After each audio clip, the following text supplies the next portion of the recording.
দেখো ইন্টারফেরেন্স কি এটা বুঝতে পারলে, কনস্ট্রাকটিভ ইন্টারফেরেন্স কি আর ডিস্ট্রাকটিভ ইন্টারফেরেন্স কি এটাও বুঝতে পারলে, কনস্ট্রাকটিভ ইন্টারফেরেন্সের শর্ত কি এটাও বুঝতে পেরেছো, ডিস্ট্রাকটিভ ইন্টারফেরেন্সের শর্ত কি এটাও বুঝতে পেরেছো। কনস্ট্রাকটিভ ইন্টারফেরেন্সের ক্ষেত্রে ইন্টেন্সিটির ভ্যালিউ ম্যাক্সিমাম হয়, অ্যামপ্লিটিউডের ভ্যালিউ ম্যাক্সিমাম হয়, আর এই ম্যাক্সিমাম ভ্যালিউগুলো কত হয় এটাও তোমরা জানো। ডিস্ট্রাকটিভ ইন্টারফেরেন্সের ক্ষেত্রে অ্যামপ্লিটিউডের ভ্যালু মিনিমাম হয়, ইন্টেন্সিটির ভ্যালু মিনিমাম হয়, আর এই মিনিমাম ভ্যালিউগুলো কত হয় এটাও তোমরা জানো। এবারে তাহলে ইন্টারফেরেন্স তোমাদের মোটামুটি বোঝা হয়ে গেল। এবারে ইন্টারফেরেন্সই করব, কিন্তু ইন্টারফেরেন্সের কিছু স্পেশাল কেস করব। তার মধ্যে প্রথম কেস কি আছে, সবসময় তো এরকম কোনো মানে নেই যে দুটো ওয়েভের ক্ষেত্রে অ্যামপ্লিটিউড আলাদা হবে। হতেই পারে দুটো ওয়েভ এর অ্যামপ্লিটিউড সেম, দুটো ওয়েভের ইন্টেন্সিটি সেম, তাহলে এক্ষেত্রে এমএক্স কত হবে, মানে ম্যাক্সিমাম ভ্যালু অফ অ্যামপ্লিটিউড কত হবে, ম্যাক্সিমাম ভ্যালু অফ ইন্টেন্সিটি কত হবে, মিনিমাম ভ্যালু অফ অ্যামপ্লিটিউড কত হবে, মিনিমাম ভ্যালু অফ ইন্টেন্সিটি কত হবে, সেটা এখন ডেরাইভ করব। তো ধরে নাও A1 is equal to A2 is equal to A0। এখন আমরা জানি A square is equal to A1 square plus A2 square plus 2A1 into A2 into cos phi। আবার আমরা জানি I is equal to I1 plus I2 plus 2 root under I1 root under I2 into cos phi। যেহেতু অ্যামপ্লিটিউডের value A1 A2 same, তাহলে অবশ্যই ইন্টেন্সিটির value I1 is equal to I2 আর এদের মানটাও সেম হবে, তাই না?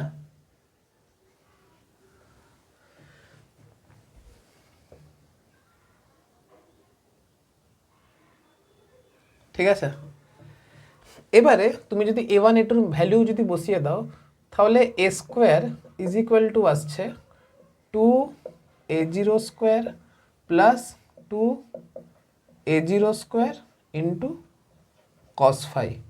এইখান থেকে 2A0 স্কোয়ার কমন যাবে, দিয়ে আসছে 1 প্লাস cos phi।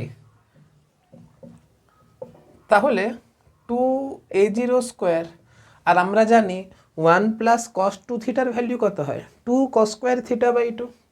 তাহলে 1 প্লাস cos phi এর ভ্যালু কত হবে, 2 into cos square phi by 2। তাহলে এ স্কোয়ারের যে ফাইনাল ভ্যালু দাঁড়াচ্ছে সেটা হচ্ছে 4A0 square cos square phi by 2। তাহলে এইটা গেল আমার ফাইনাল অ্যান্সার। এইখান থেকেই পাবো maximum value and minimum value. এখান থেকে আসবে maximum amplitude and minimum amplitude. দেখো A is equal to mx যদি হতে হয়, তাহলে cos phi by 2 is equal to plus minus 1 হতে হবে। তাহলে mx এর যে ভ্যালু দাঁড়াচ্ছে সেটা হয়ে যাবে 4, mx square is equal two দাঁড়াবে 4 ইন্টু A0 স্কোয়ার। তাহলে max এর যে ভ্যালু দাঁড়াবে সেটা হয়ে যাবে 2A0। এটা তোমাকে ডাইরেক্ট মুখস্থ রাখবে। যদি মুখস্থ না রাখো তাহলে পরীক্ষার হলে তোমাকে করে দেখতে হবে। এখন তুমি যদি ওই সময়টা পরীক্ষার হলে দিতে রাজি থাকো তাহলে মুখস্থ করবে না, আর যদি তোমরা সময় বাঁচাতে চাও তাহলে তো তোমাকে মুখস্থ রাখতে হবে। এবারে A is equal to A min কখন হবে, A is equal to A min যদি করতে হয় তাহলে cos delta phi by 2 is equal to 0 করতে হবে। তাহলে A min square is equal to 4A0 square into 0 is equal to 0। তাহলে এ মিনের যে ভ্যালু দাঁড়াচ্ছে সেটা হয়ে গেল 0। তাহলে মিনিমাম ইন্টেন্সিটি কত হবে, সরি মিনিমাম অ্যামপ্লিটিউড কত হবে, 0 হবে। এবারে তুমি যদি ইন্টেন্সিটির ভ্যালু মানে ইন্টেন্সিটির মান যদি বের করতে চাও, আমরা জানি আই প্রপোর্শনাল টু কি হয়, এখানে করছি না নিচেই করছি। আমরা জানি intensity I is proportional to A square. তাহলে এইখান থেকে লিখতে পারি আই ইজ ইকুয়াল টু কত হবে, কে এ স্কোয়ার। আর প্রত্যেকের ইন্টেন্সিটি সমান ছিল তো, তাহলে I zero is equal to লিখতে পারি K into A zero square. ঠিক আছে, তাহলে এ স্কোয়ারের জায়গায় মান বসাচ্ছি I by K is equal to 4। I zero স্কোয়ারের জায়গায় মান বসাচ্ছি I zero by K into এইখানে আসছে কস স্কোয়ার 5/2। কে কেটে যাচ্ছে, তাহলে আমি এখান থেকে বলতে পারি I is equal to 4I0 cos square 5/2। এই যে এইখান থেকে তুমি পেতে পারবে minimum intensity and maximum intensity. Minimum intensity কত হবে, I is equal to same জিনিস, I is equal to I max যদি করতে হয় তাহলে cos 5/2 ইজ ইকুয়াল টু +-1 করতে হবে। আর এর ভ্যালু যদি +-1 হয়ে যায় তাহলে I max is equal to 4I0 হয়ে যাবে। সেই ক্ষেত্রে I max is equal to কত দাঁড়াবে, 4I0 হয়ে যাবে। আর যদি I is equal to I min করতে হয় তাহলে cos 5/2 ইজ ইকুয়াল টু 0 করতে হবে, অর্থাৎ আই মিনের যে ভ্যালু সেটা কিন্তু 0 হয়ে যাবে। এই তো সামান্য জিনিস। তাহলে বুঝতে পারছো ম্যাক্সিমাম ইন্টেন্সিটির যে ভ্যালু সেটা কিন্তু প্রত্যেকটা ওয়েভের যে ইন্টেন্সিটি তার কিন্তু 4 গুণ। ব্যাপারটা ভালো করে বোঝো। তার মানে এমন দুটো ওয়েভ, ধরো দুটো ওয়েভের ক্ষেত্রে অ্যামপ্লিটিউড সেম, তার মানে দুটো ওয়েভের ইন্টেন্সিটিও সেম। আর ওই দুটো ওয়েভ যদি কোহেরেন্ট হয় তাহলে এই দুটো ওয়েভের সুপারপজিশনের জন্য কোথাও কোথাও ম্যাক্সিমাম ইন্টেন্সিটি তৈরি হবে, অর্থাৎ সেই জায়গাতে ইন্টেন্সিটির মান প্রত্যেকটা ওয়েভের যে ইন্টেন্সিটি তার 4 গুণ হয়ে যাবে। আর কোথাও কোথাও মিনিমাম ইন্টেন্সিটি পাচ্ছ। বুঝতে পারছো? তার মানে কোনো কোনো জায়গাতে ওই লাইটের যে ইন্টেন্সিটি তার থেকে বেশি ইন্টেন্সিটি পাচ্ছ, তার থেকে 4 গুণ বেশি ইন্টেন্সিটি পাচ্ছ। ব্যাপারটা কি অবাক করার মতো নয়? দেখো এই যে এখানে পড়ছি না ইন্টারফারেন্স, এক্স্যাক্টলি সেম কিন্তু আমরা ক্লাস 12-এ ওয়েভ অপটিক্সে পড়বো। যখন ওয়েভ অপটিক্সেও ইন্টারফারেন্স রয়েছে এক্স্যাক্টলি সেম ক্যালকুলেশন করব, একটুকুনো আলাদা নয়, এক চুলো আলাদা নয়। তাই জন্য আমি চেষ্টা করছি যতটা ডিটেলসে ইন্টারফারেন্সটা পড়ানো যায় যতটা ডিটেলসে সম্ভব আর কি, যাতে করে 12-এ তোমাদেরকে এক্সট্রা করে যেন পরিশ্রম করতে না হয়। ঠিক আছে? এবারে তোমাদের মনে হতে পারে এইখান থেকে ক্লাস 12-এ একটা কোয়েশ্চেন আছে। দেখো ইন্টারফারেন্সের তো আর ক্লাস 11-12 হয় না, ইন্টারফারেন্স তো ইন্টারফারেন্স, তাই না? সেটা নিট জেইর পয়েন্ট অফ ভিউতে তো এটা বলবে না যেটা ক্লাস 11 থেকে আছে বা ক্লাস 12 থেকে আছে। তোমাকে ইন্টারফারেন্স ব্যাপারটা ভালো করে বুঝতে হবে। তাহলে তোমাকে প্রশ্ন করতে পারে যে তুমি ইন্টেন্সিটি ফেলেছিলে আই, তাহলে ম্যাক্সিমাম ইন্টেন্সিটি কত পাওয়া উচিত? দুটো ওয়েভের সুপারপজিশনের জন্য maximum intensity I plus I 2i পাওয়া উচিত ছিল, কিন্তু তুমি ম্যাক্সিমাম ইন্টেন্সিটি 4I0 পাচ্ছ, মানে 4 গুণ পেয়ে যাচ্ছ। তাহলে কি এখানে শক্তির সংরক্ষণ সূত্র কি লঙ্ঘিত হচ্ছে? এই প্রশ্নটা তোমাকে কিন্তু করতে পারে। তো তার এক্সপ্লেনেশন আমি করছি, তার জন্য আমাকে বোর্ডটা মুছতে হবে। তাহলে ফাইনাল রেজাল্ট কি? তোমাদেরকে এই বক্সে যে রেজাল্টগুলো আছে সেগুলো তোমাদেরকে মুখস্থ রাখতে হবে। আর না হলে মুখস্থ না রাখলে পরীক্ষার হলে তোমাদেরকে সেই ক্যালকুলেশন করার সময়টুকু দিতে হবে। দেখো তোমাদের ইচ্ছা মুখস্থ রাখবে নাকি রাখবে না। এই যে এই ব্যাপারগুলো যদি একটা পেজে যদি ভালো করে রেডি রাখো আর সেই পেজগুলো যদি 2-3 বার প্র্যাকটিস করে নাও না, তাহলে তোমাদের এমনি মুখস্থ হয়ে যাবে। আর যত বেশি অঙ্ক করবে তত ভালো মুখস্থ থাকবে আর কি। চলো নোট ডাউন করো। দেখো এবারে বুঝবো ইন্টারফেয়ারেন্সে কিভাবে কনজারভেশন অফ এনার্জি লটা ভ্যালিড হয়। তো আমি ওপরে এই যে এই লাইনের ওপরে নিচ্ছি কোহেরেন্ট ওয়েভ, আর এই লাইনের নিচে নিচ্ছি ইনকোহেরেন্ট ওয়েভ।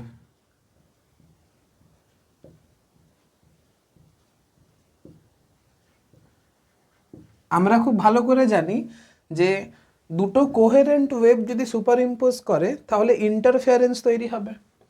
আমি ধরে নিচ্ছি এটা হচ্ছে এ পয়েন্ট আর এইটা হচ্ছে বি পয়েন্ট।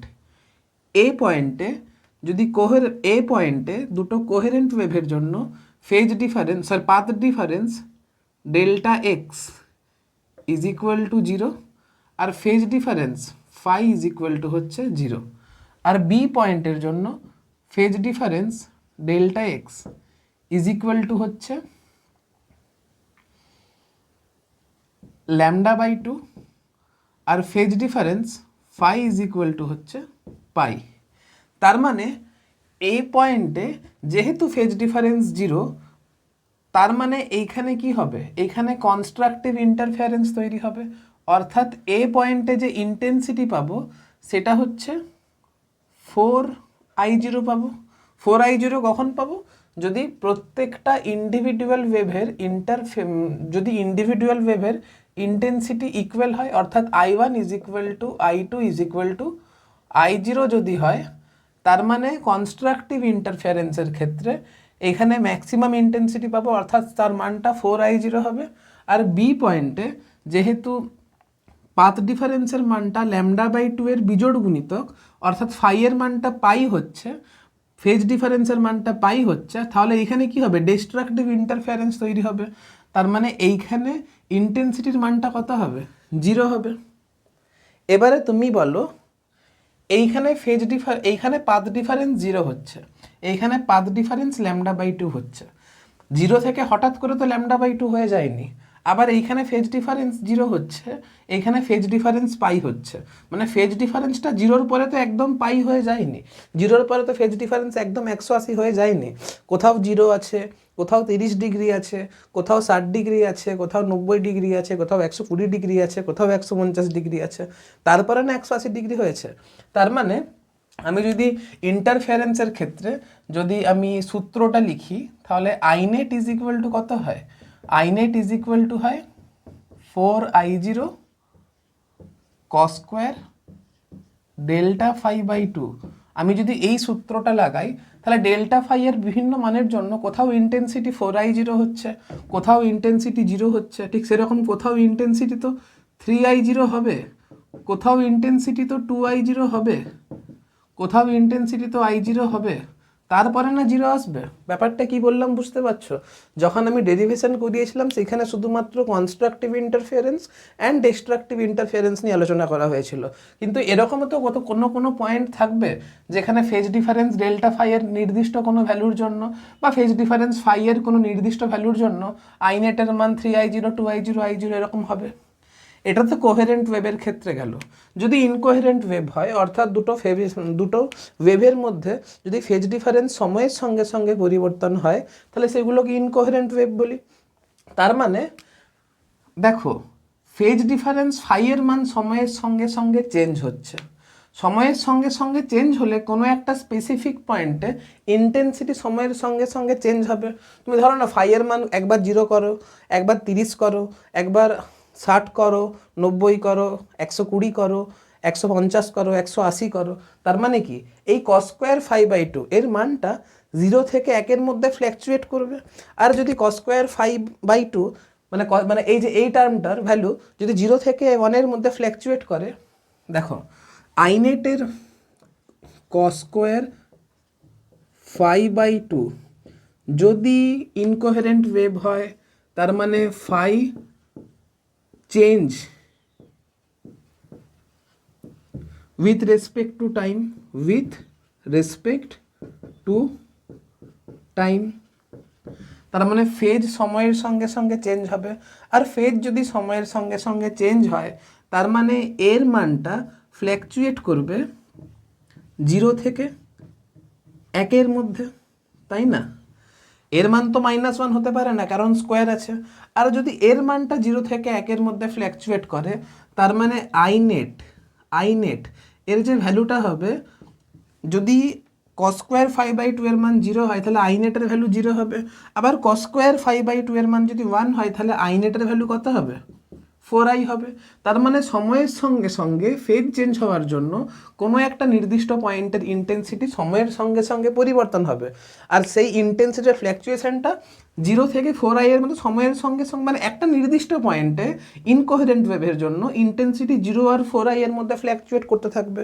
ব্যাপারটা ভালো করে বোঝো। কোহেরেন্ট সোর্সের ক্ষেত্রে কি হচ্ছিল? ফেজ ডিফারেন্স কনস্ট্যান্ট ছিল, ফাইয়ের মান কনস্ট্যান্ট হওয়ার জন্য কোনো একটা নির্দিষ্ট পয়েন্টে ফাইয়ের মান কনস্ট্যান্ট হওয়ার জন্য ইন্টেন্সিটির মান কিন্তু কনস্ট্যান্ট থাকছিল। কোথাও 4i0 পাচ্ছি, কোথাও 3i0 পাচ্ছি, কোথাও 2i0 পাচ্ছি, কোথাও i0 পাচ্ছি, কোথাও 0 পাচ্ছি। আর ইন্টারফারেন্সের আলোচনাতে আমরা সবসময় ম্যাক্সিমাম ইন্টেন্সিটি আর মিনিমাম ইন্টেন্সিটি নিয়ে আলোচনা করেছি। ম্যাক্সিমামকে বলা হচ্ছে কনস্ট্রাকটিভ ইন্টারফারেন্স আর মিনিমাম ইন্টেন্সিটিকে বলা হচ্ছে ডিস্ট্রাকটিভ ইন্টারফারেন্স। কিন্তু যদি ইনকোহেরেন্ট সোর্স যদি হয়, যদি ইনকোহেরেন্ট ওয়েভ যদি হয়, তাহলে ফেজ সময়ের সঙ্গে সঙ্গে পরিবর্তন হচ্ছে। সময়ের সঙ্গে সঙ্গে পরিবর্তন হওয়ার জন্য ফাইয়ের মান সময়ের সঙ্গে সঙ্গে পরিবর্তন হচ্ছে। আর যদি ফাইয়ের মান সময়ের সঙ্গে সঙ্গে পরিবর্তন হয়, তাহলে cos স্কোয়ার 5/2 এর মান সময়ের সঙ্গে সঙ্গে পরিবর্তন হচ্ছে এবং এর মানটা 0 থেকে 1 মধ্যে ফ্ল্যাকচুয়েট করছে।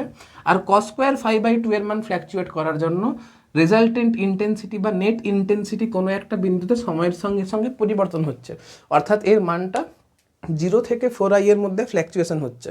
এবারে লাইটের ক্ষেত্রে ফ্রিকোয়েন্সি তো অনেক বেশি হয়, ঠিক আছে? এরপর এই ফ্ল্যাকচুয়েশন এত দ্রুত হয় যে আমাদের চোখ ওই ফ্ল্যাকচুয়েশনটাকে কিন্তু অবজার্ভ করতে পারে না। ধরো একটা স্পেসিফিক বিন্দুতে ইন্টেন্সিটি 4i থেকে 0, আবার 0 থেকে 4i দেখা গেলো সেকেন্ডে 10 বার, সেকেন্ডে 15 বার, সেকেন্ডে 100 বার হচ্ছে। তার মানে 1 সেকেন্ডে 100 বার যদি কোনো একটা বিন্দুতে ম্যাক্স মিন এটা যদি এতবার যদি হয়, তাহলে সাপোজ 1 সেকেন্ডে 100 বার হচ্ছে, তাহলে আমাদের চোখ ওই ম্যাক্সিমাম ইন্টেন্সিটি আর মিনিমাম ইন্টেন্সিটিকে অবজার্ভ করতে পারবে না। তোমাকে একটা উদাহরণ দিই। যখন ফ্যান চালাও তুমি, ফ্যানের ব্লেডটা যখন আস্তে আস্তে ঘোরে, তখন তুমি প্রত্যেকটা ব্লেডকে কিন্তু পরিষ্কারভাবে দেখতে পাও। যখন ফ্যানটা খুব দ্রুত ঘোরে, তখন তুমি কি প্রত্যেকটা ইন্ডিভিজুয়াল ব্লেডকে তুমি পরিষ্কারভাবে দেখতে পাও না তো? তখন মনে হয় একটা, মানে যখন ফ্যানটা খুব স্পিডে ঘোরে, তখন মনে হয় যে ব্লেডটা চারিদিকে ইউনিফর্মলি চারিদিকে মেঘের মতো ছড়িয়ে আছে। ঠিক সেরকম এটা এত দ্রুত চেঞ্জ হয়, ফলে আমাদের চোখ অত স্পিডে কিন্তু ম্যাক্সিমাম আর মিনিমাম ইন্টেন্সিটিকে অবজার্ভ করতে পারে না। তখন আমাদের চোখ এভারেজ ইন্টেন্সিটি দেখে। তাহলে সেই ক্ষেত্রে ইনকোহেরেন্ট ওয়েভ যদি হয়, তাহলে ইন্টেন্সিটির ভ্যালুটা আমাদের এভারেজ আমরা দেখতে পাবো, মানে প্রত্যেকটা বিন্দুতে আমরা এভারেজ ইন্টেন্সিটি দেখতে পাবো। আর সেই এভারেজ ইন্টেন্সিটির ভ্যালু কত হয়? I average is equal to হয় I max plus I min by 2, ঠিক আছে? I max এর ভ্যালু কত? যদি I1 is equal to I2 is equal to I0 হয়, তাহলে I max এর ভ্যালু কত হচ্ছে? 4I0 হচ্ছে। I min এর ভ্যালু কত হচ্ছে? 0 হচ্ছে বাই 2, অর্থাৎ চারিদিকে ইকুয়াল ইন্টেন্সিটি 2i0 এরকম পাবো। এইখানে 2i0 পাবো, এইখানে 2i0 পাবো, এইখানে 2i0 পাবো, এইখানে 2i0 পাবো, এইখানে 2i0 পাবো। তার মানে চারিদিকে ইউনিফর্ম ইন্টেন্সিটি দেখতে পাবো। যখন তুমি ঘরে দুটো বাল্ব থেকে যখন আলো জ্বালাও, ধরো দুটো সোর্স থেকে, যখন ধরো তোমার রুমে দুটো লাইট সোর্স রয়েছে, ওই লাইট সোর্সগুলো তো কোহেরেন্ট সোর্স তো নয়। কোহেরেন্ট সোর্স না থাকার, ইনকোহেরেন্ট সোর্স হওয়ার জন্য আমরা রুমে কিন্তু ইউনিফর্ম ব্রাইটনেস দেখতে পাই। কিন্তু পরীক্ষাগারে, ল্যাবরেটরিতে যদি কোনো একটা পদ্ধতির সাহায্যে তুমি যদি কোহেরেন্ট সোর্স তৈরি করতে পারো, কোহেরেন্ট ওয়েভ তৈরি করতে পারো, তাহলে তুমি অবশ্যই ইন্টারফারেন্স প্যাটার্ন দেখতে পাবে। কোথাও ম্যাক্সিমাম ইন্টেন্সিটি দেখতে পাবে, কোথাও মিনিমাম ইন্টেন্সিটি দেখতে পাবে। এটা কিন্তু ফিজিক্স ল্যাবে টেস্ট করে দেখানো যায়। আমরা কিন্তু কলেজে গিয়ে এই প্র্যাকটিক্যালগুলো করেছি, ঠিক আছে? এই যেমন ইউনিফর্ম ইন্টেন্সিটি 2i0 দেখতে পাচ্ছি। এবারে দেখো, আমি যে লাইট সোর্স ইউজ করেছিলাম তার প্রত্যেকের ইন্টেন্সিটি কিন্তু I0 করেছিল। তাহলে ম্যাক্সিমাম ইন্টেন্সিটি কত পাওয়া উচিত ছিল? I0 প্লাস I0, 2i0 পাওয়া উচিত ছিল। কিন্তু ইন্টারফারেন্স প্যাটার্নে কোথাও পাচ্ছি 4i0। তার মানে কি? 4i0 দিইনি, কিন্তু তা সত্ত্বেও 4i0 পাচ্ছি। তাহলে আমাদের দেখে মনে হতে পারে আপাত দৃষ্টিতে যে শক্তির সংরক্ষণ সূত্র এখানে প্রযোজ্য হচ্ছে না। তাহলে আমি এবারে দেখবো সত্যি কি সত্যি মানে শক্তির সংরক্ষণ সূত্র প্রযোজ্য হচ্ছে না, দেখি করে। দেখো এখানে টোটাল ইন্টেন্সিটি কত হচ্ছে, 4i0, 4 আর 3 7, 7 আর 2 9, 9 আর 1 10, 10 + 0 = 10। তাহলে টোটাল কত হচ্ছে এখানে কোহেরেন্ট ওয়েভের ক্ষেত্রে, টোটাল কত হচ্ছে এখানে, টোটাল 10i0 হচ্ছে। আর ইনকোহেরেন্ট ওয়েভের ক্ষেত্রে টোটাল কত হচ্ছে, 1 2 3 4 5, এইখানেও দেখো 10i0 হচ্ছে।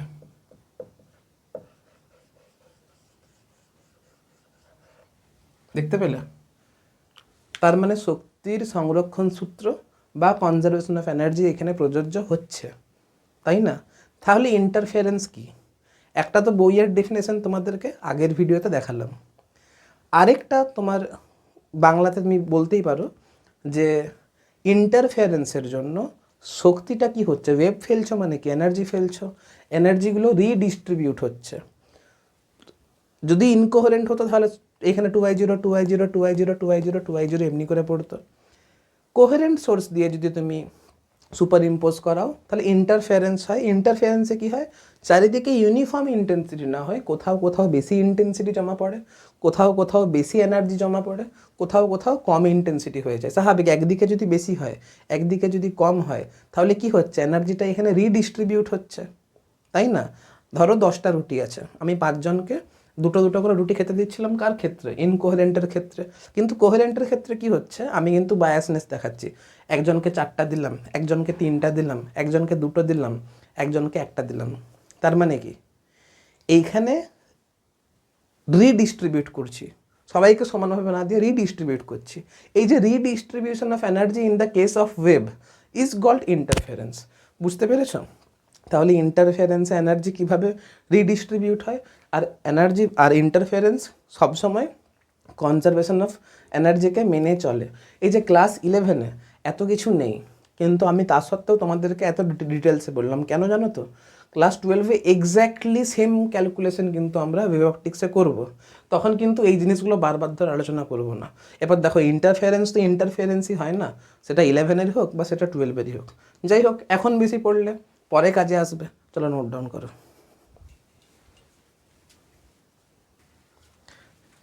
এবারে আসছি নিউমেরিক্যাল সেকশন। তাহলে আমরা এতক্ষণ পর্যন্ত যে সূত্রগুলো করলাম সেগুলো যদি এক কাছে করি তাহলে এম্যাক্স ইজ ইকুয়াল টু কত আসছে,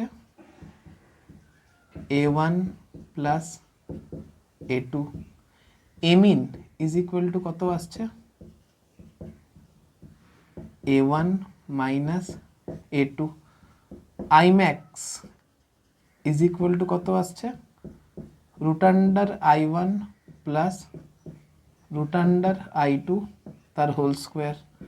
আইমিন ইজ ইকুয়াল টু কত আসছে, √I1 মাইনাস √I2 তার হোল স্কোয়ার। যদি A1 is equal to A2 is equal to A0 হয় তাহলে এম্যাক্সের স্কোয়ার ইজ ইকুয়াল টু কত আসছিল, 4A0 square cos square A square is equal to, A max square লিখছি না, এ স্কোয়ার লিখছি, তোমাদেরকে এটাই মুখস্থ রাখতে হবে। এ স্কোয়ার ইজ ইকুয়াল টু আসছিল 4A0 স্কোয়ার কস স্কোয়ার 5/2। এইখান থেকে লিখতে পারো A is equal to 2A0 cos of 5/2। এইখান থেকে তুমি এমএক্স লিখতে পারবে, এমএক্স হতে গেলে এটাকে +-1 হতে হবে, অর্থাৎ 2A0 হতে হবে। এ মিন ইজ ইকুয়াল টু 0 আসবে, তাই না? এবার এইখান থেকে তুমি আই এর সূত্র পেয়ে যাবে।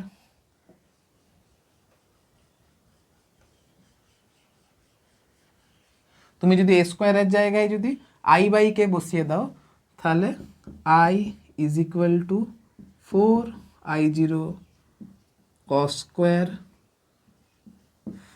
5/2 পাবে। এইখান থেকে I max is equal to পাবে 4I0, I min is equal to পাবে 0। তাহলে এতগুলো সূত্র লিখে দিলাম, এই সূত্রগুলো এতক্ষণ পর্যন্ত আমরা করে এলাম। এবার এই সূত্রগুলো যদি জানা থাকে, যদি ঠোঁটস্থ থাকে, তাহলে যে কোনো অঙ্ক তোমরা কিন্তু নিমেষে করতে পারবে। তোমাদেরকে একটা এক্সাম্পল দিয়ে দাঁড়ো।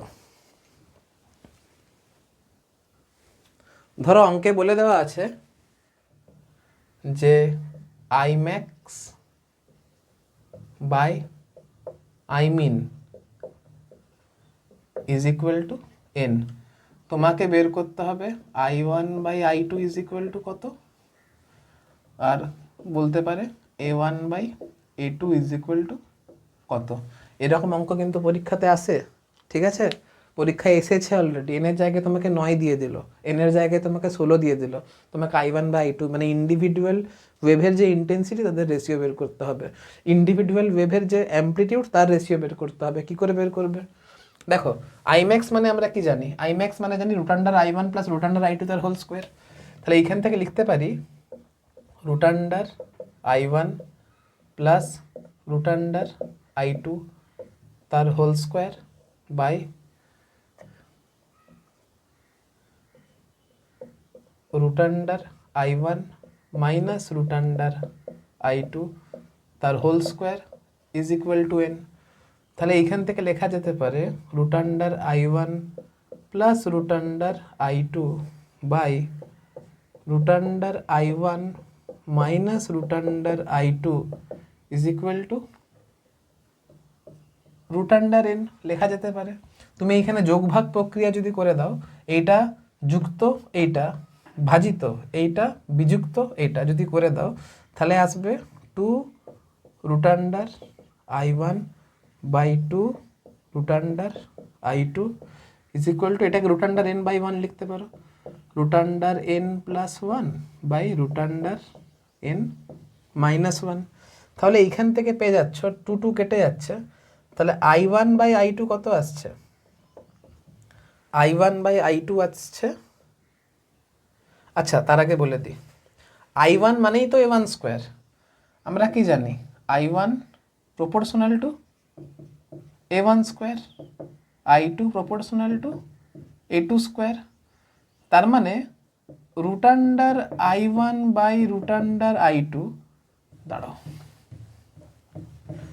তার মানে I1 by I2 is equal to A1 square by A2 square, বা root under I1 by root under I2 is equal to A1 by A2। তাহলে এইখান থেকে এটাকেই লেখা যেতে পারে তো A1 বাই A2, এটাকেই তো লেখা যেতে পারে A1 by A2 is equal two এটা। তাহলে দেখো না A1 বাই A2 মান কিন্তু আমরা পেয়ে গেলাম, A1 বাই A2 মান কিন্তু আমি পেয়ে গেলাম। এবার এটাকে স্কোয়ার করলেই তুমি I1 বাই I2 পেয়ে যাচ্ছ। তাহলে এইখান থেকে আসছে I1 by I2 is equal to root under N plus 1 by root under N minus 1 তার হোল স্কোয়ার। এবার ধরো তোমাকে পরীক্ষাতে এন দিয়ে দিতে পারে, পরীক্ষাতে এন ইজ ইকুয়াল টু 25, 16, 9 এরকম বসিয়ে দিতে পারে। এনের মান যদি 16 হয় তাহলে কত হবে? অনেক ছেলে মেয়ে কী করে ডাইরেক্ট অ্যান্সার মুখস্থ রাখে, দিয়ে এনের জায়গায় ধরো 16 বসিয়ে দিল, তাহলে 4 প্লাস 1 বাই 4 মাইনাস 1 তার হোল স্কোয়ার অ্যান্সার, মুখে মুখে অ্যান্সার হয়ে যায়। তাহলে তোমরা এটাকেও অ্যাজ এ সূত্র হিসাবে লিখতেই পারো, এটাকেও অ্যাজ এ সূত্র হিসাবে লিখতেই পারো।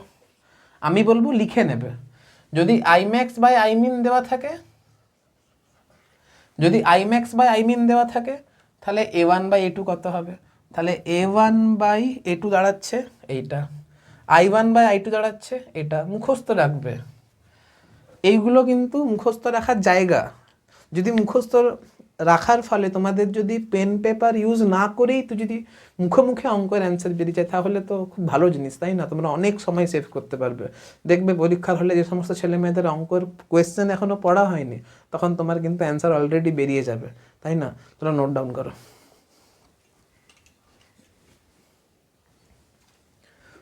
তোমাদের এখন আমি অঙ্ক দিলাম, I max by I min is equal to দেওয়া আছে, I1 by I2 is equal to কত, বা A1 by A2 is equal to কত। এবারে আমি তোমাদেরকে reverse Dev, A1 by A2 দেওয়া থাকবে, তোমাকে I max by I min বের করতে হবে। সাপোজ দেওয়া আছে A1 by A2 is equal to N, তোমাকে বের করতে হবে I max by I min is equal to কত। তাহলে দেখো I max by I min কখন হবে? আমরা জানি আই প্রপোর্শনাল টু কি হয়, এ স্কোয়ার হয়, তাই না? তাহলে I max by I min যদি করতে হয় তাহলে আমাকে এ ম্যাক্স বাই এ মিন তার হোল স্কোয়ার করতে হবে। আর এম এক্স মানে কত? এম এক্স মানে A1 প্লাস A2,